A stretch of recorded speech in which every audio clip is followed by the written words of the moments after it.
Cancer ಅಂದ ತಕ್ಷಣ ತುಂಬಾ ಜನಕ್ಕೆ ಭಯ ಆಗುತ್ತೆ. ಅಂದ್ರೆ ಒಂದು ಹುಣ್ಣಿದೆ, ಅದು ಮಾಯ್ತಾ ಇಲ್ಲ, ಅಥವಾ ರಕ್ತಸ್ರಾವ ಆಗೋದು, ದೊಡ್ಡದಾಗ್ತಾ ಬರುವಂತ ಗೆಡ್ಡೆ, ಕ್ಯಾನ್ಸರ್ ಜಾಸ್ತಿ ಆಗಿರುವಂತ ಲಕ್ಷಣಗಳು. ಈಗ ಡಯಾಬಿಟೀಸ್ ಇರೋರಿಗೆ ಕ್ಯಾನ್ಸರ್ ಬರೋ ಚಾನ್ಸಸ್ ಜಾಸ್ತಿ ಇರುತ್ತೆ. ಡಯಾಬಿಟಿಕ್ಸ್ಗೆ 2 to 3 times more chances of getting cancer than non-diabetic. ಇದನ್ನೆಲ್ಲ ಅವಾಯ್ಡ್ ಮಾಡಿದವ್ರಿಗೂ ಕ್ಯಾನ್ಸರ್ ಬರ್ತಾ ಇದೆ ಜಾಸ್ತಿ. ಹಾಯ್ ಹಲೋ ನಮಸ್ಕಾರ, ನೀವು ನೋಡ್ತಾ ಇದ್ದೀರಾ ಸುಮನ್ ಟಿವಿ ಹೆಲ್ತ್ ಕೇರ್. ನಾನು ಅಪೇಕ್ಷಾ ಜೈನ್. ವೀಕ್ಷಕರೇ, ನಾವಿವತ್ತು ಕ್ಯಾನ್ಸರ್ ಬಗ್ಗೆ ಮಾತಾಡ್ತಿದ್ದೀವಿ. ಕ್ಯಾನ್ಸರ್ ಅಂದ ತಕ್ಷಣ ತುಂಬ ಜನಕ್ಕೆ ಭಯ ಆಗುತ್ತೆ. ಜಸ್ಟ್ ಇಮ್ಯಾಜಿನ್, ಅದರಿಂದ ನರಳ್ತಾ ಇರೋ ಪರಿಸ್ಥಿತಿ ಹೇಗಿರುತ್ತೆ, ಎಷ್ಟು ಸಫರ್ ಆಗ್ತಾ ಇರ್ತಾರೆ ಅಂತ. ಹೀಗಾಗಿ ಕ್ಯಾನ್ಸರ್ ಬಗ್ಗೆ ಒಂದಷ್ಟು ವಿಷಯಗಳನ್ನು ಪ್ರತಿಯೊಬ್ಬರು ತಿಳ್ಕೊಂಡಿರಬೇಕಾಗತ್ತೆ. ಅವುಗಳ ಬಗ್ಗೆ ಮಾಹಿತಿಯನ್ನು ನೀಡೋದಕ್ಕೆ ಇವತ್ತಿನ ಕಾರ್ಯಕ್ರಮದಲ್ಲಿ ನಮ್ಮ ಜೊತೆಗಿದ್ದಾರೆ ಹಿರಿಯ ಕ್ಯಾನ್ಸರ್ ತಜ್ಞ ಡಾಕ್ಟರ್ ರಾಧೇಶ್ಯಾಮ್ ನಾಯಕ್ ಅವರು.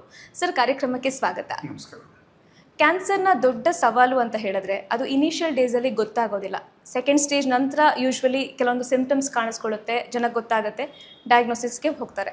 ಹೀಗಾಗಿ ಇನಿಷಿಯಲ್ ಡೇಸಲ್ಲಿ ಇದನ್ನು ಪತ್ತೆ ಹಚ್ಚೋದಕ್ಕೆ ಏನಾದರೂ ಸಿಂಪ್ಟಮ್ಸ್ ಅಥವಾ ಲಕ್ಷಣಗಳಿದೆಯಾ ಅಂತ? ಕೆಲವು ಲಕ್ಷಣಗಳು ಭಾಳ ವರ್ಷಗಳಿಂದ ನಾವು ಕ್ಲಾಸಿಕಲ್ ಸಿಂಪ್ಟಮ್ಸ್ ಆಫ್ ಕ್ಯಾನ್ಸರ್ ಅಂತ ಹೇಳ್ತಾ ಬರ್ತಿದ್ವಿ. ಅಂದರೆ ಒಂದು ಹುಣ್ಣಿದೆ, ಅದು ಮಾಯ್ತಾ ಇಲ್ಲ, ಹಾಗೇ ಭಾಳ ವರ್ಷದಿಂದ ಅಥವಾ ಭಾಳ ತಿಂಗಳಿಂದ ನಡೀತಾ ಇರುತ್ತೆ, ಅಥವಾ ರಕ್ತಸ್ರಾವ ಆಗೋದು ಯಾವುದೇ ಕಾರಣದಿಂದ, ಮೂಗಲ್ಲಿ ರಕ್ತ ಬರೋದು ಅಥವಾ ಬಾಯಿಂದ ರಕ್ತ ಬರೋದು ಅಥವಾ ಮಲದಲ್ಲಿ ರಕ್ತ ಬರೋದು, ಈ ಥರದ್ದು ಕೆಲವು. ಮತ್ತು ಗೆಡ್ಡೆ, ದೊಡ್ಡದಾಗ್ತಾ ಬರುವಂಥ ಗೆಡ್ಡೆ, ಇವೆಲ್ಲ ಒಂದು ಕ್ಯಾನ್ಸರಿನ ಲಕ್ಷಣ ಅಂತ ನಾವು ಮುಂಚೆ ಒಂದು 20-30 ವರ್ಷದಿಂದ ಈ ಥರ ಹೇಳ್ಕೊಂಡು ಬರ್ತಾಯಿದ್ವಿ. ಈಗ ನಮಗೇನು ಗೊತ್ತಾಗಿದೆ ಅಂದರೆ ಇದೆಲ್ಲನೂ ಅಡ್ವಾನ್ಸ್ಡ್ ಕ್ಯಾನ್ಸರ್ ಲಕ್ಷಣಗಳು. ಅಂದರೆ ಕ್ಯಾನ್ಸರು ಜಾಸ್ತಿ ಆಗಿರುವಂಥ ಲಕ್ಷಣಗಳು. ಈ ಅರ್ಲಿ ಕ್ಯಾನ್ಸರ್ ಅಂತ ಏನು ಹೇಳ್ತೀವಿ ನಾವು, ಅರ್ಲಿ ಸ್ಟೇಜ್ 1 ಅಥವಾ ಸ್ಟೇಜ್ 2 ಕ್ಯಾನ್ಸರ್ ಏನಿದೆಯೋ ಅವಕ್ಕೆ ಯಾವ ಸಿಂಪ್ಟಮ್ಸು ಇರೋದಿಲ್ಲ.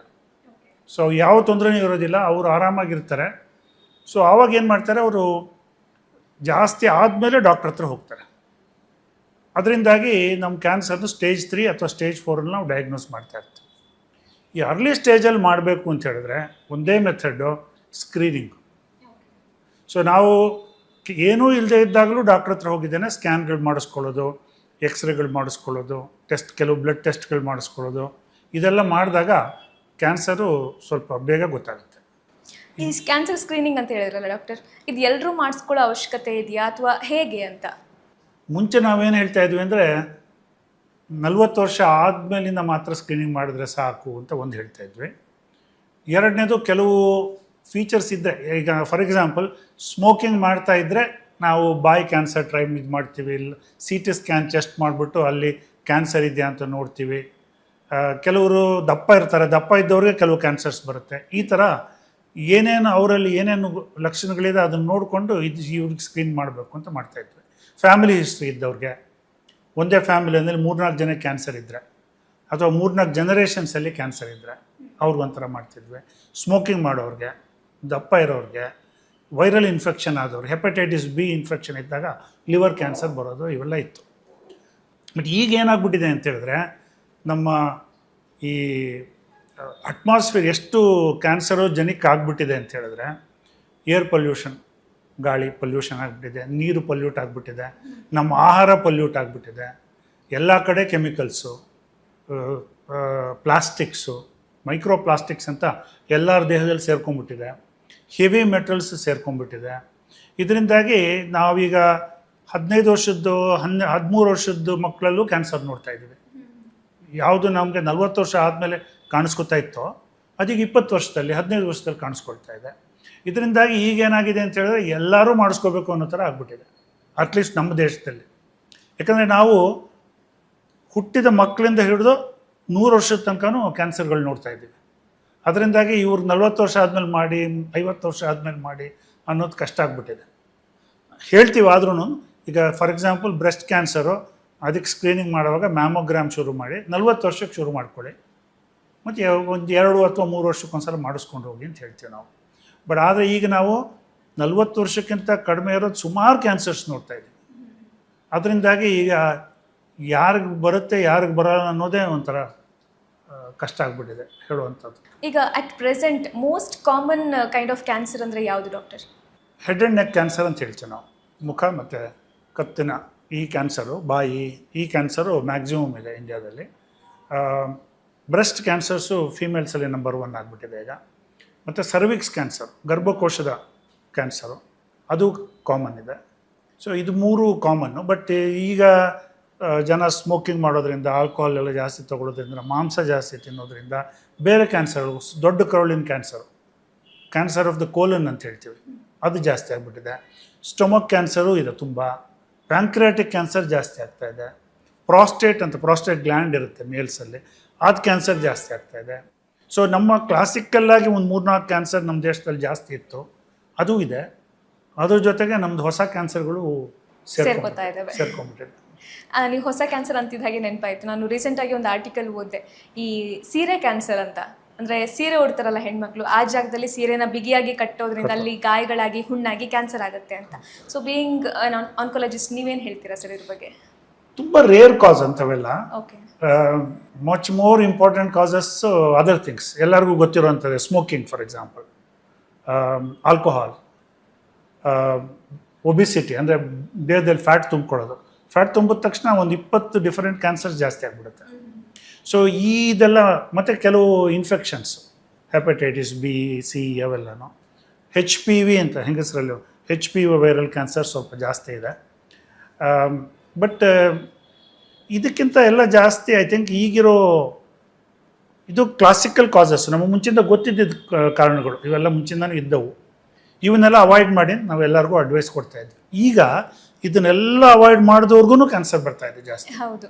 ಅವ್ರಿಗೆ we think it is pollution related, traffic pollution, water pollution, food pollution, pesticides ಹಾಕ್ಬಿಟ್ಟು ನಾವು ಅದೆಲ್ಲ ತಿಂತಾ ಇದ್ದೀವಿ. So stomach cancer, colon cancer, ಇವೆಲ್ಲ ಈ ಪೆಸ್ಟಿಸೈಡ್ಸಿಂದನೂ ಇರ್ಬೋದು ಅಂತ ಈಗ ಗೊತ್ತಾಗ್ತಾ ಇದೆ. ಅದೇ ನೀವು ಹೇಳ್ದಂಗೆ ನಾನು ಹೆಲ್ದಿ ಫುಡ್ಡೇ ತಿಂತೀನಿ, ಹೆಲ್ದಿ ಲೈಫ್ ಸ್ಟೈಲ್ ಫಾಲೋ ಮಾಡ್ತೀನಿ ಅಂತ ಹೇಳ್ತಿರೋರ್ಗೂ ಕ್ಯಾನ್ಸರ್ ಬರ್ತಾ ಇದೆ. ಅವ್ರಿಗೂ ಕ್ಯಾನ್ಸರ್ ಬರುತ್ತೆ. ಸೊ ಇದರಿಂದಾಗಿ ನಾವು ವ್ಯಕ್ತಿಗತವಾಗಿ ಏನೇನು ಮಾಡಬೇಕು ಅದೆಲ್ಲ ಮಾಡಬೇಕು.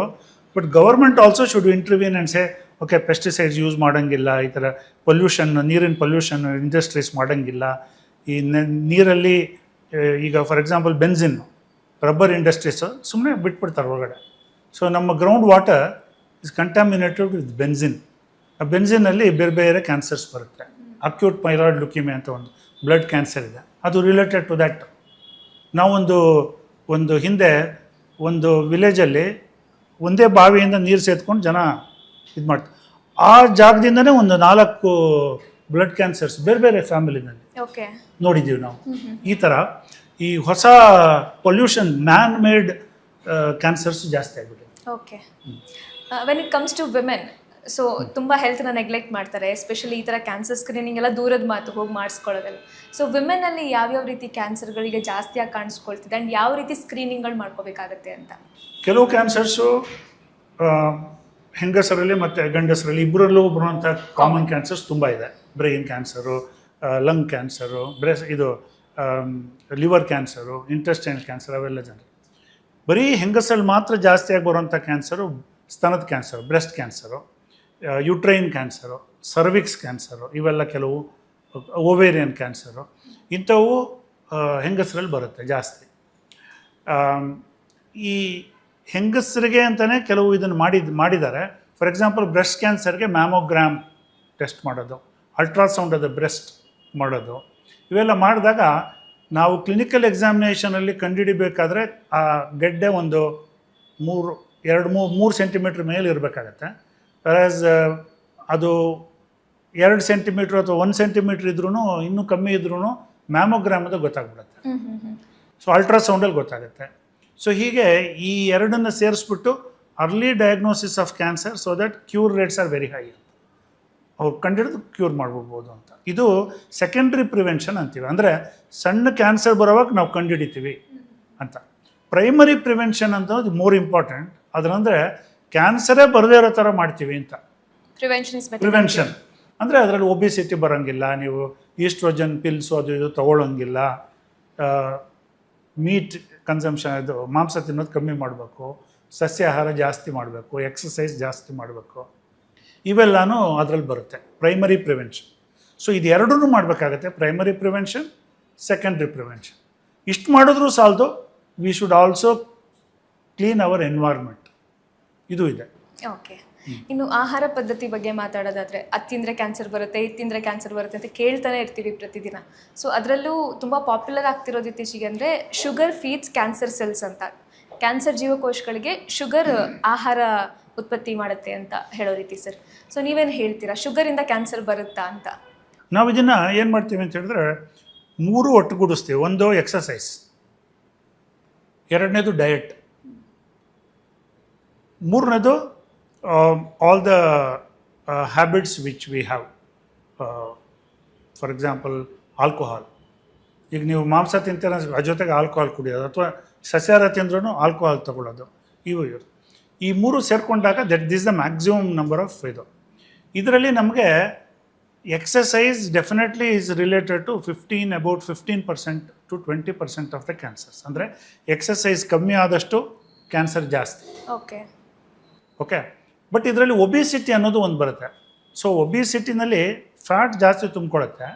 ನೀವು ಒಬಿಸಿಟಿ ಇದ್ದು ನೀವು ಎಕ್ಸಸೈಸ್ ಮಾಡಿದ್ರೂ obesity it self can produce cancer. So basically obesity is the cause of cancer. Obesity is cause of cancer. Lack of exercise also is cause of cancer.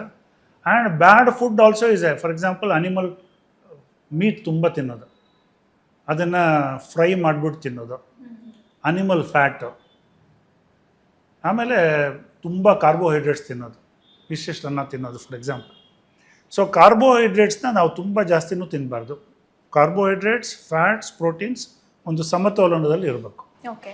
So ಇದು ಐಡಿಯಲ್ ಡಯಟ್, ಬ್ಯಾಲೆನ್ಸ್ಡ್ ಡಯಟ್ ಅಂತ ನಾವು ಹೇಳ್ತೀವಿ ಇದನ್ನು. ಇದರಲ್ಲಿ sugar ಜಾಸ್ತಿ ತೊಗೊಂಡಾಗ ಏನಾಗುತ್ತೆ ಅನ್ನೋದು is a very controversial issue. ಕೆಲವು ಇದರಲ್ಲಿ ಪ್ರಕಾರ ನೀವೆಷ್ಟು ಜಾಸ್ತಿ ಶುಗರ್ಸ್ನ ತೊಗೋತಿರೋ, ಸ್ವೀಟ್ಸ್ ತೊಗೋತಿರೋ, ಗ್ಲೂಕೋಸ್ ರಿಚ್ ಫುಡ್ನೇನ, ಅದು ಗ್ಲೈಸೆಮಿಕ್ ಇಂಡೆಕ್ಸ್ ಲೋ ಇರೋವಾಗ, ಅಂದರೆ ನೀವು ಶುಗರ್ ತೊಗೊಂಡ್ರೆ ತಕ್ಷಣ ಅದು ಅಬ್ಸಾರ್ಬ್ ಆಗಿ ಬ್ಲಡ್ಗೆ ಹೋಗ್ಬಿಡುತ್ತೆ. This is not good for diabetics also, but not good for cancer also ಅಂತ ಕೆಲವು. ಕೆಲವರಲ್ಲಿ ಇದು not the main cause. Main cause is obesity, lack of exercise, bad food, it is not glucose ಅಂತ ಕೆಲವರು ಇದರಲ್ಲಿ. So even among the oncologist there is a controversy. ನೀವು ತುಂಬ ಕಮ್ಮಿ ಸ್ವೀಟ್ಸು, ಶುಗರು ತೊಗೊಂಡ್ರೆ ನಿಮ್ಮ ಕ್ಯಾನ್ಸರ್ ಚಾನ್ಸಸ್ ಕಮ್ಮಿ ಆಗುತ್ತಾ? Not fully proven. ಬಟ್ ನಾವೇನು ಮಾಡ್ತೀವಿ ಅಂತ ಹೇಳಿದ್ರೆ, ಕ್ಯಾನ್ಸರ್ ಬಂದವ್ರಿಗೆ ನಾವು ಆದಷ್ಟು ಈ ಗ್ಲೂಕೋಸು, ಶುಗರು, ಸ್ವೀಟ್ಸು ಎಲ್ಲ ಕಮ್ಮಿ ಮಾಡಿ, ಜಾಸ್ತಿ ಪ್ರೋಟೀನು, ಫೈಬರ್ಸು, ಫ್ರೂಟ್ಸು, ವೆಜಿಟೇಬಲ್ಸ್ ಇದನ್ನು ಜಾಸ್ತಿ ತಗೊಳ್ಳಿ ಅಂತ ಹೇಳ್ತೀವಿ ಅವ್ರಿಗೆ. To what extent that is helpful is not fully guaranteed. But it is better to avoid ಅಂತ ನಮ್ಮದು. ಸೊ ದ ಜನರಲ್ ಅಡ್ವೈಸಲ್ಲಿ ನಾವು ಇದನ್ನೆಲ್ಲ ಹಾಕ್ತೀವಿ. But it's not as proven as obesity, exercise, ಆ ಥರ ಅಷ್ಟು ಇದಾಗಿಲ್ಲ. ಓಕೆ. ಹಾಗಿದ್ರೆ ಈಗ ಡಯಾಬಿಟೀಸ್ ಇರೋರಿಗೆ ಕ್ಯಾನ್ಸರ್ ಬರೋ ಚಾನ್ಸಸ್ ಜಾಸ್ತಿ ಇದೆ. ಡಯಾಬಿಟಿಕ್ಸ್ಗೆ 2 to 3 times more chances of getting cancer than non diabetics. ಅದು ಮಾತ್ರ ಅಲ್ಲ, ಕ್ಯಾನ್ಸರ್ ಬಂದವ್ರಿಗೂ ಡಯಾಬಿಟೋಜೆನಿಕ್ ಸ್ಟೇಟ್ ಇರುತ್ತೆ. ಅಂದರೆ ಅವರೆಲ್ಲೂ ಸ್ವಲ್ಪ ಇನ್ಸುಲಿನ್, ಇದು ಡಯಾಬಿಟಿಕ್ಸ್ ಥರ ಬಿಹೇವ್ ಆಗುತ್ತೆ, ರೆಸಿಸ್ಟೆನ್ಸ್ ಬರುತ್ತೆ, ಇನ್ಸುಲಿನ್ ರೆಸಿಸ್ಟೆನ್ಸ್ ಬರ್ತಾ ಇರುತ್ತೆ. ಸೊ ನಾವು ಡಯಾಬಿಟಿಸ್ನ ಮುಂಚೆ ಅಷ್ಟಾಗಿ ಕಂಟ್ರೋಲ್ ಮಾಡೋಕ್ಕೆ ಹೋಗ್ತಿರ್ಲಿಲ್ಲ, ಆವ್ರೇಜಾಗಿ ಕಂಟ್ರೋಲ್. ಈಗ ಕ್ಯಾನ್ಸರ್ ಪೇಷಂಟ್ಸ್ ಇದ್ದರೆ ಡಯಾಬಿಟಿಸ್ನ ಸ್ಟ್ರಿಕ್ಟಾಗಿ ಕಂಟ್ರೋಲ್ ಮಾಡಬೇಕು ಅಂತ ಬಂದಿದೆ. So that the cancer cells don't get too much of glucose ಅಂತ. ಓಕೆ. ನೀವು ಎಕ್ಸಸೈಸ್ ಬಗ್ಗೆ ಹೇಳ್ತಾ ಇದ್ರಿ ಅವಾಗಲೇ. ಈಗ ಯೂಶ್ವಲಿ ಸ್ವಲ್ಪ ದಪ್ಪ ಇರೋರು ಅಥವಾ ಫಿಟ್ನೆಸ್ ಫ್ರೀಕ್ ಯಾರಾಗಿರ್ತಾರೆ ಅವ್ರು ಎಕ್ಸಸೈಸ್ ಬಗ್ಗೆ ಕಾನ್ಸಂಟ್ರೇಟ್ ಮಾಡ್ತಾರೆ. ತುಂಬ ಸಣ್ಣಕ್ಕಿದ್ದಾರೆ, ಎಷ್ಟೋ ಜನ ಏನು ತಿಂದರೂ ದಪ್ಪನೇ ಆಗಲ್ಲ ಅಂತಿರ್ತಾರೆ. ಅಂಥವರು ಎಕ್ಸಸೈಸ್ ಮಾಡಲೇಬೇಕಾಗತ್ತಾ ಅಂತ? ಈ ಎಕ್ಸಸೈಸ್ದು it is an independent effect. ಅದು ನೀವು ಸಣ್ಣಕ್ಕಿದ್ರೂ, ಮೀಡಿಯಮ್ ಅಥವಾ ದಪ್ಪ ಇದ್ರೂ 3 ಜನಕ್ಕೂ ಎಕ್ಸಸೈಸ್ ಬೇಕು. ಸಣ್ಣಕ್ಕಿದ್ದವ್ರಿಗೂ ಎಕ್ಸಸೈಸ್ ಬೇಕು. It has been shown that exercise ಮಾಡ್ತಿರುವಾಗ there are some chemicals which are produced in the body which is anti-cancer. Okay. Even cancer patients, ನಾವು ಟ್ರೀಟ್ಮೆಂಟ್ ಮೇಲೆ ಹಾಕಿರುವಂಥ ಕ್ಯಾನ್ಸರ್ ಪೇಷಂಟ್ಸ್ಗೂ ನೀವು ವಾರದಲ್ಲಿ ಒಂದು 5 ದಿನ ಅಟ್ಲೀಸ್ಟ್ ಅರ್ಧ ಗಂಟೆ ಪ್ರತಿದಿನ ಎಕ್ಸಸೈಸ್ ಮಾಡಿ. ಅಂದರೆ ಗ್ರೇಡೆಡ್ ಎಕ್ಸಸೈಸಸ್, ಸುಮ್ಮನೆ ಭಾರ ಎತ್ಬಿಡೋದಲ್ಲ, ಗ್ರೇಡೆಡ್ ಆಗಿ ಸ್ವಲ್ಪ ಇವತ್ತು ಮಾಡೋದು, ಸ್ವಲ್ಪ ಜಾಸ್ತಿ ಮಾಡೋದು, ಒಂದು ವಾರ ಆದಮೇಲೆ ಇನ್ನೂ ಜಾಸ್ತಿ ಮಾಡೋದು, ಈ ಥರ ಗ್ರೇಡೆಡ್ ಆಗಿ ಮಾಡಿದಾಗ cancer control is much better ಅಂತ ಇದೆ. ಮತ್ತು ಕೆಲವು ಕ್ಯಾನ್ಸರ್ಸು ಅವರಲ್ಲಿ ಕಮ್ಮಿ ಆಗುತ್ತೆ. Pancreatic cancer, prostate cancer, colon cancer, ಇವೆಲ್ಲ ಅವರಲ್ಲಿ breast cancer is another. So exercise related reduction in cancer is seen ಈ ಕ್ಯಾನ್ಸರ್ಸಲ್ಲಿ because of that anti cancer thing property. Produce ಆಗುತ್ತೆ. Property okay, so this is a new thing actually. ಎಷ್ಟೋ ಜನಕ್ಕೆ exercise ಇಂದ ಈ ತರ ಆಗತ್ತೆ ಅಂತಾನೆ ಗೊತ್ತಿಲ್ಲ. ಗೊತ್ತಿಲ್ಲ. ಹೌದು, ಈಗ ನಾವು ಪೇಷಂಟ್ಸ್ಗೆ ಯಾವಾಗಲೂ ಹೇಳ್ತೀವಿ ನಮ್ಮ ಡ್ರಗ್ ಟ್ರೀಟ್ಮೆಂಟು, ನಿಮ್ಮದು ಡಯಟು, ಈ ಎಕ್ಸಸೈಸು 3 ಇಂಪಾರ್ಟೆಂಟ್ ಅಂತ. ಮುಂಚೆ ಡಯಾಬಿಟಿಸ್ಗೆ ಮಾತ್ರ ಹೇಳ್ತಾ ಇದ್ವಿ, ಹಾ, ಇನ್ಸುಲಿನ್ ತೊಗೊಳ್ಳಿ, ಟ್ಯಾಬ್ಲೆಟ್ ತೊಗೊಳ್ಳಿ, ಡಯಟ್ ಚೆನ್ನಾಗಿ ಮಾಡಿ, ಎಕ್ಸಸೈಸ್ ಮಾಡಿ. ಕ್ಯಾನ್ಸರ್ಗೂ ಅದೇ ಥರ ಬಂದುಬಿಟ್ಟಿದೆ. So there is a parallel between cancer and diabetes. Okay sir. ಇನ್ನು ಸೋಷಿಯಲ್ ಮೀಡಿಯಾ ಬಗ್ಗೆ ಗೊತ್ತೇ ಇದೆ ನಿಮಗೆ, ಅದರಲ್ಲಿ ಬರೋಷ್ಟು ತಪ್ಪು ಮಾಹಿತಿಗಳು ಬೇರೆ ಎಲ್ಲೂ ಸಿಗೋದಿಲ್ಲ. ಸೊ ಈಗ ಮೊಬೈಲ್ ಜಾಸ್ತಿ ಯೂಸ್ ಮಾಡಿದ್ರೆ ಕ್ಯಾನ್ಸರ್ ಬರುತ್ತೆ ಅಂತಾರೆ, ಮೈಕ್ರೋವೇವಿಂದ ಬರುತ್ತೆ, ಏರ್ ಫ್ರೈಯರಿಂದ ಬರುತ್ತೆ, ಈ ಥರ ಸಾಕಷ್ಟು ಮಿತ್ಸ್ ಇದೆ ಸರ್. ನೀವೇನು ಹೇಳ್ತೀರಾ ಇದ್ರ ಬಗ್ಗೆ? ಇದು ಯಾವುದನ್ನು ಪೂರ್ತಿಯಾಗಿ ಕ್ಯಾನ್ಸರ್ ಗ್ಯಾರಂಟಿ ಬರುತ್ತೆ ಅಂತ ಪ್ರೂವ್ ಆಗಿಲ್ಲ. ಎಷ್ಟೊಂದು ನಾವು ಏನು ಮಾಡಬೇಕು ಅಂತ ಹೇಳಿದ್ರೆ, ಈ ಸಣ್ಣ ಪುಟ್ಟದ್ದು ಇದನ್ನು ಬಿಟ್ಟು, for example hair dye cancer ಬರುತ್ತೆ ಅಂತ ಒಂದ್ಸಲ ಹೌದು, ಒಂದು ಇದ್ರಲ್ಲಿ ಬಂತು. But it is again not proven. Even if it is true, ಈ ಎಲ್ಲ causes very small percentage of ಕ್ಯಾನ್ಸರ್ಗೆ ಕಾರಣ ಆಗ್ಬೋದು. Very small percentage, which may be less than 5%. But if you look at tobacco, 35 to 40% of the cancers are related to that. Obesity, 30% is related to that. Another infections, hepatitis B, HPV, and related to another 15-20%. Lack of exercises. ಈ ಥರ ಆಗಿ 95% of the cancers are very easily in our hands to prevent. At least 70-80% is in our hands. ಇನ್ನೊಂದಷ್ಟು government ಕೈಲಿದೆ, pollution clear ಮಾಡೋದು, ಅದು ಇದು ಎಲ್ಲ. So the reason is this. ಹಳ್ಳೀಲಿ ಇದ್ದವ್ರಿಗೆ ಮತ್ತು ಪಟ್ಟಣದಲ್ಲಿದ್ದವ್ರಿಗೆ, ಸಿಟಿಲಲ್ಲಿದ್ದವ್ರಿಗೆ there is a difference of 6 to 1 ratio cancers. Okay, ಅಂದರೆ ಪಟ್ಟಣದಲ್ಲಿ 6 times more cancer than in the village. ಇಲ್ಲಿ 6 ಜನಕ್ಕೆ ಬಂದ್ರೆ ಅಲ್ಲಿ ಒಬ್ರಿಗೆ ಬರುತ್ತೆ. Exact reason why there difference ಗೊತ್ತಿಲ್ಲ. ಬಟ್ ಏರ್ ಪೊಲ್ಯೂಷನ್ನು ಇಲ್ಲಿ ಜಾಸ್ತಿ, ಒಬಿಸಿಟಿ ಇಲ್ಲಿ ಜಾಸ್ತಿ.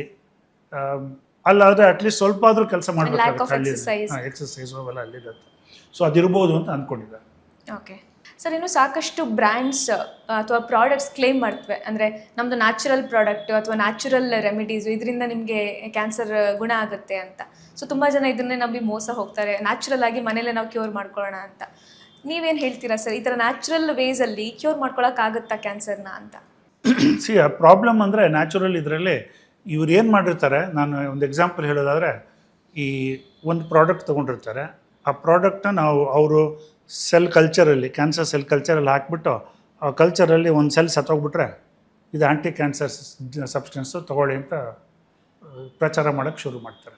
ನಮ್ಮ ಕ್ಯಾನ್ಸರಲ್ಲಿ ಮೆಡಿಸಿನ್, ಆಲೋಪತಿನಲ್ಲಿ ಮೆಡಿಸಿನ್ ಒಂದು ಬರಬೇಕು ಅಂದರೆ ಅದು ಕಲ್ಚರಲ್ಲೆಲ್ಲ ಆಗಿ, ಎಕ್ಸ್ಪೆರಿಮೆಂಟಲ್ ಅನಿಮಲ್ಸಲ್ಲಿ ಆಗಿ, ಅದಾದಮೇಲೆ human trials phase 1, phase 2, phase 3 ಅಂತ ಇರುತ್ತೆ.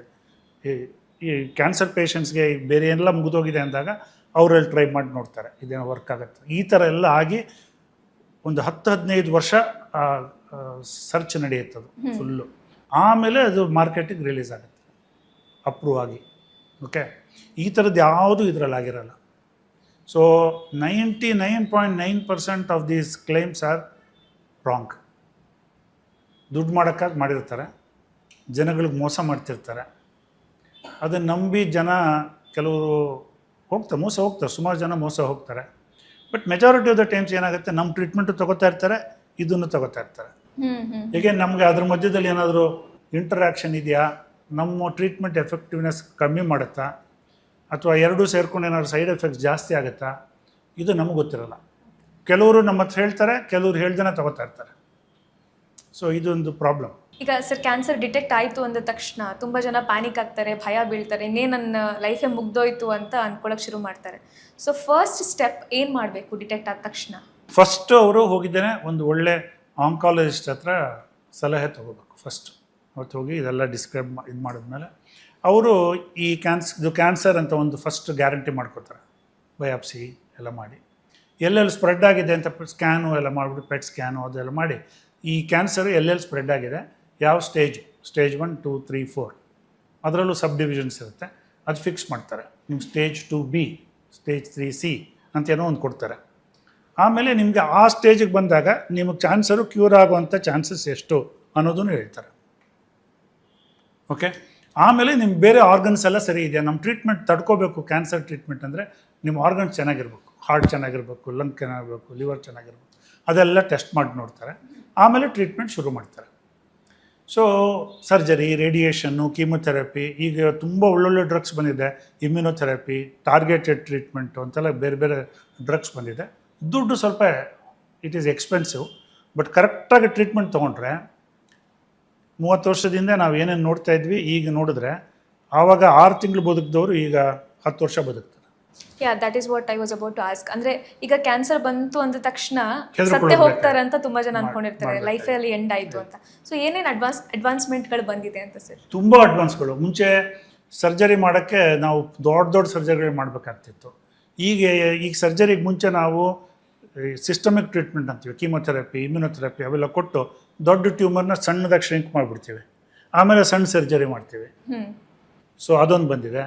ಅನಸ್ಥೇಷಿಯಾ has become very safe, surgery has become very safe, chemotherapy has become very safe. ಜೊತೆಗೆ ಒಳ್ಳೊಳ್ಳೆ ಡ್ರಗ್ಸ್, ಇಮ್ಯುನೊಥೆರಪಿ ಅವೆಲ್ಲ ಸೈಡ್ ಎಫೆಕ್ಟ್ಸ್ ತುಂಬ ಕಮ್ಮಿ ಇರುವಂಥ ಇಂಜೆಕ್ಷನ್ಸ್ ಎಲ್ಲ ಬಂದಿದೆ. ಸೊ ನಿಮ್ಮ ಬಾಡಿ ಇಮ್ಯುನಿಟಿನೇ ನಿಮ್ಮ ಕ್ಯಾನ್ಸರ್ನ ಸಾಯಿಸೋ ಥರ ಮಾಡುವಂಥ ಡ್ರಗ್ಸ್ ಬಂದಿದೆ. ಆಮೇಲೆ ಕ್ಯಾನ್ಸರಲ್ಲಿರುವಂಥ ಆ್ಯಂಟಿಜನ್ಸ್ ಕಂಡುಹಿಡಿದು ಅದು ಕರೆಕ್ಟಾಗಿ ಬರೀ ಕ್ಯಾನ್ಸರ್ಗೆ ಹೋಗಿ ತಗುಲುವಂಥ ಇಂಜೆಕ್ಷನ್ಸ್ ಬಂದಿದೆ. ತಾನಾಗೆ ಅಲ್ಲಿ ಮಾತ್ರ ಹೋಗುತ್ತೆ, ಬೇರೆ ಕಡೆ ಜಾಸ್ತಿ ಹೋಗಲ್ಲ. ಸೊ ಸೈಡ್ ಎಫೆಕ್ಟ್ ಇಲ್ಲ, ಕ್ಯಾನ್ಸರ್ ಶ್ರಿಂಕ್ ಆಗ್ತಾ ಇರುತ್ತೆ. ಸೊ ಈ ಥರದ್ದೆಲ್ಲ ಬಂದಿರೋದ್ರಿಂದ ರೇಡಿಯೋಥೆರಪಿನಲ್ಲೂ ಹೊಸ ಮೆಷಿನ್ಸು, ಪ್ರಿಸಿಷನ್ ಆಂಕಾಲಜಿ ಅಂತ ಹೇಳ್ತೀವಿ ನಾವು.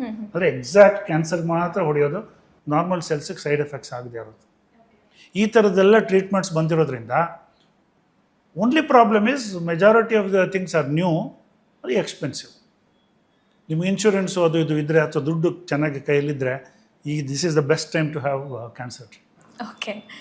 ಇತ್ತೀಚೆಗೆ ಈ ಹಾರ್ಮೋನಲ್ ಕ್ಯಾನ್ಸರ್ ತುಂಬ ಜಾಸ್ತಿ ಆಗ್ತಿದೆ, ಮತ್ತು ವಿಮೆನಲ್ಲಿ ಮೆನೋಪಾಸ್ ಸ್ಟೇಜಲ್ಲಿರುವಂತಹ ಮಹಿಳೆಯರಲ್ಲಿ ಈ ಕ್ಯಾನ್ಸರ್ ಜಾಸ್ತಿಯಾಗಿ ಕಾಣಿಸ್ಕೊಳ್ತಿದೆ. ಡಾಕ್ಟರ್, ಏನಿದು ಹಾರ್ಮೋನಲ್ ರಿಲೇಟೆಡ್ ಕ್ಯಾನ್ಸರ್ ಅಂದರೆ? ಹಾರ್ಮೋನ್ ರಿಲೇಟೆಡ್ ಕ್ಯಾನ್ಸರ್ಸ್ ಅಂದರೆ ಈಗ ಹಾರ್ಮೋನ್ ಜನರಲಿ ಎಲ್ಲೆಲ್ಲಿ ಯಾವ್ಯಾವ ಟಿಶ್ಯೂಸಲ್ಲಿ ವರ್ಕ್ ಆಗುತ್ತೋ ಅಲ್ಲೆಲ್ಲ ಕ್ಯಾನ್ಸರ್ ಬರೋದು. For example breast cancer. Breast cancer is hormone related cancer. Endometrial cancer, ಗರ್ಭಕೋಶದ ಕ್ಯಾನ್ಸರ್ ಇದೆ, ಅದು hormone related cancer. To some extent ovarian cancer is also to some extent related to the hormone. ಅದಕ್ಕೆ reasons ಏನೇನಿರುತ್ತೆ sir? Number one thing ನಾವು ನೋಡಿರೋದು ಫೀಮೇಲ್ಸಲ್ಲಿ increasing obesity in the females. Fat ಜಾಸ್ತಿ ಆಗ್ತಾ ಇದೆ. ಸೊ ಫ್ಯಾಟ್ ಏನು ಮಾಡುತ್ತೆ, ಬೇರೆ ಎಲ್ಲ ಹಾರ್ಮೋನ್ಸ್ನು ಈಸ್ಟ್ರೋಜನ್ನ ಕನ್ವರ್ಟ್ ಮಾಡುತ್ತೆ. Okay. And that oestrogen stimulate ಮಾಡ್ತಾ ಹೋಗುತ್ತೆ, ಕ್ಯಾನ್ಸರ್ ಬಂದ್ಬಿಡುತ್ತೆ. So this is the number one cause. Obesity ಜಾಸ್ತಿ ಆಗ್ತಾ ಇದೆ. ಎರಡನೇದು ಇನ್ಫರ್ಟಿಲಿಟಿ ಜಾಸ್ತಿ ಆಗಿಬಿಟ್ಟಿದೆ. ಇನ್ಫರ್ಟಿಲಿಟಿಗೆ ಸಿಕ್ಕಾಪಟ್ಟೆ ಟ್ರೀಟ್ಮೆಂಟ್ ತೊಗೋತಾರೆ, ಸ್ಟಿಮ್ಯುಲೇಟ್ ಮಾಡಿ ಮಾಡಿ ಮಕ್ಕಳು ಮಾಡ್ಕೋಬೇಕು ಅಂತ ಹೆಂಗೋ ಒಂದು. ಅವ್ರಿಗೆ ಸ್ವಲ್ಪ ನಾವು ನೋಡಿದಂಗೆ ಕ್ಯಾನ್ಸರ್ ಸ್ವಲ್ಪ ಜಾಸ್ತಿ ಬರ್ತಾ ಇದೆ. ಇದ್ರ ಜೊತೆಗೆ smoking and alcohol, which is again related to breast cancer, ಜಾಸ್ತಿ ಆಗಿಬಿಟ್ಟಿದೆ ಫೀಮೇಲ್ಸಲ್ಲಿ. ಇದ್ರ ಜೊತೆಗೆ ನ್ಯೂಟ್ರಿಷನ್ ಇಸ್ ಬ್ಯಾಡ್. ಹಣ್ಣು ತರಕಾರಿ ತಿನ್ನೋದು ಕಮ್ಮಿ ಆಗಿದೆ, ಮಾಂಸ ತಿನ್ನೋದು ಜಾಸ್ತಿ ಆಗಿದೆ, ಕುಡಿಯೋದು ಜಾಸ್ತಿ ಆಗಿದೆ, ಎಕ್ಸಸೈಸ್ ಕಡಿಮೆ ಆಗಿದೆ. ಇದು ಒಂದು ರೀಸನ್ನು. ನಾಲ್ಕನೇದು ರಿಪ್ರೊಡಕ್ಟಿವ್ ಚೇಂಜ್ ಅಂತೀವಿ ನಾವು. ಅಂದರೆ ಈಗ ಮಕ್ಕಳು ಮುಂಚೆ ಎಲ್ಲ 20-24 ವರ್ಷ ಆಗೋಷ್ಟೊತ್ತಿಗೆ 1-2 ಮಕ್ಕಳಿರೋರು. ಈಗ ಮದುವೆ ಆಗೋದೇ 30. ಹೌದು. ಅವು ಮಕ್ಕಳಾಗೋಷ್ಟೊತ್ತಿಗೆ 32-33 ವರ್ಷ ಆಗಿರುತ್ತೆ. ಆ ಥರ ಆದಾಗ chances of breast cancer increase ಆಗುತ್ತೆ. So this is another thing. ಎಷ್ಟೋ ಜನ ಮದುವೆ ಆಗದೇ ಇದ್ಬಿಡ್ತಾರೆ, ಅವ್ರಿಗೆ ಕ್ಯಾನ್ಸರ್ ಜಾಸ್ತಿ ಈ ಥರ. ಸೊ ಅನ್ಪ್ರೊಟೆಕ್ಟೆಡ್ ಈಸ್ಟ್ರೋಜನಿಕ್ ಸ್ಟಿಮ್ಯುಲೇಷನ್ ಅಂತೇಳಿ ನಾವು ಹೇಳ್ತೀವಿ. ಈಗ ಮಕ್ಕಳಾದಾಗ ಏನಾಗುತ್ತೆ, ಒಂದು ಈಸ್ಟ್ರೋಜನ್ ಪ್ರೊಡ್ಯೂಸ್ ಇರುತ್ತೆ, ಪ್ರೊಜೆಸ್ಟಿನ್ ಪ್ರೊಡ್ಯೂಸ್ ಇರುತ್ತೆ. ಈಸ್ಟ್ರೋಜನ್ ಎಫೆಕ್ಟ್ನ ಪ್ರೊಜೆಸ್ಟಿನ್ ಕಮ್ಮಿ ಮಾಡುತ್ತೆ. Balance, that balance is gone when you don't have children, ಆ ಥರ. ಸೊ ಈ ಥರದ ಕಾರಣಗಳು ಇದೆ. ಇದ್ರ ಜೊತೆಗೆ ಈಗ we suspect that plastic usage ಆಗಿದೆ. ಈ ಮೈಕ್ರೋಪ್ಲಾಸ್ಟಿಕ್ಕು ನಮ್ಮ ದೇಹದಲ್ಲಿ ಕೂತು they act like oestrogens. Okay. Plastics induce the production of oestrogens. ಇದು ಜಾಸ್ತಿ ಮಾಡಿದೆ ಅಂತ ಇದೆ. ಇದ್ರ ಜೊತೆಗೆ ನಾನು ಹೇಳ್ದಂಗೆ environmental pollution also has increase. ಸೊ ಈ ಫೀಮೇಲ್ಸ್ ಮಾತ್ರ ಅಲ್ಲ, ಎಲ್ಲರಲ್ಲೂ ಕ್ಯಾನ್ಸರ್ ಜಾಸ್ತಿ ಆಗ್ಬಿಟ್ಟಿದೆ. Females, males, old, new, middle aged, everybody it is increasing. ಕೆಲವರಲ್ಲಿ ಜಾಸ್ತಿ, ಕೆಲವರಲ್ಲಿ ಕಡಿಮೆ. But nobody is safe from cancer ಅನ್ನೋ ಥರ ಆಗಿದೆ. ಇಷ್ಟು ವರ್ಷದ ಎಕ್ಸ್ಪೀರಿಯನ್ಸಲ್ಲಿ ಸರ್ ನಿಮಗೆ ಒಂದು ಇನ್ಸ್ಪೈರಿಂಗ್ ಅಥವಾ ಮೆಮೊರೇಬಲ್ ಯಾವುದಾದ್ರೂ ಎಕ್ಸ್ಪೀರಿಯನ್ಸ್ ಆಗಿದ್ದಿದ್ರೆ ಯಾವುದು ಅಂತ? ಆಗಿದೆ. ಕೆಲವು ಕ್ಯಾನ್ಸರ್ಸು ನಾವು ಒಬ್ಬರು ಮಲ್ಟಿಪಲ್ ಮೈಲೋಮಾ ಅಂತ ಒಂದು ಕ್ಯಾನ್ಸರ್ ಇದೆ. ನಾನು ಈಗ ಒಂದು 29 ವರ್ಷ ನಾನು ಪ್ರಾಕ್ಟೀಸ್ ಶುರು ಮಾಡಿದಾಗ he is one of my first patients. Okay, almost ನಾನೀಗ ಪ್ರಾಕ್ಟೀಸ್ ಶುರು ಮಾಡಿ ಒಂದು 30-31 ವರ್ಷ ಆಗಿರಬೇಕು.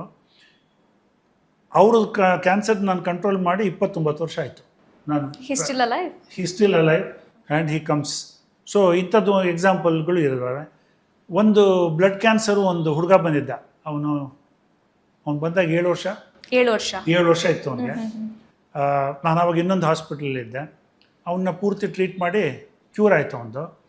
ಅದಾದಮೇಲೆ ಅವನು ಇಂಜಿನಿಯರಿಂಗ್ ಮುಗಿಸ್ದ, ಕೆಲ್ಸಕ್ಕೆ ಸೇರಿಕೊಂಡ, ಮದುವೆ ಆದ, ಮಕ್ಕಳಾದರು. ಸೊ ಅವನು ಆವಾಗ ಬಂದು ನನ್ನ ಮದುವೆಗೆ ಕರೆದಿದ್ದ. ಆಮೇಲೆ ಮಕ್ಕಳಾದಾಗಲೂ ನನಗೆ ಫೋನೆಲ್ಲ ಮಾಡಿ. ಸೊ ಈ ಥರದ್ದು ಸುಮಾರು ಜನ ಪೇಷಂಟ್ಸ್ ಇದ್ದಾರೆ. ಸೊ ಇದು ಏನು ತೋರಿಸುತ್ತೆ ಅಂತ ಹೇಳಿದ್ರೆ, ಕ್ಯಾನ್ಸರ್ ಬಂದರೆ ಹೆದರ್ಕೋಬೇಕಾಗಿಲ್ಲ ಒಂದು. ಕರೆಕ್ಟ್. ಎರಡನೇದು, ಕ್ಯಾನ್ಸರ್ನ ಟ್ರೀಟ್ಮೆಂಟ್ನ ಡಾಕ್ಟ್ರ್ ಏನು ಹೇಳ್ತಾರೆ ಎಕ್ಸಾಕ್ಟ್ಲಿ ಅದನ್ನು ತೊಗೊಳ್ಳಿ. ನಮ್ಮ ಪಕ್ಕದ ಮನೆಯವರು ರೇಡಿಯೋಥೆರಪಿ ತೊಗೊಂಡ್ರು, ಹಿಂಗಾಗ್ಬಿಡ್ತು, ನಾನು ರೇಡಿಯೋಥೆರಪಿ ಬೇಡ, ಬೇರೆ ಕೊಡಿ. ಸರ್ಜರಿ ಬೇಡ, ಬೇರೆ ಮಾಡಿ. ಕೀಮೊಥೆರಪಿ ಅವ್ರಿಗೇನೋ ಆಗಿತ್ತು, ಕೂದಲು ಉದುರೋಯ್ತು, ನನಗೂ ಬೇಡ. ಈ ಥರದ್ದೆಲ್ಲ ಪಿಕ್ ಆ್ಯಂಡ್ ಚೂಸ್ ಅಂತೀವಿ ನಾವು. ಅದು ಮಾಡೋಕ್ಕೆ ಹೋಗ್ಬಾರ್ದು.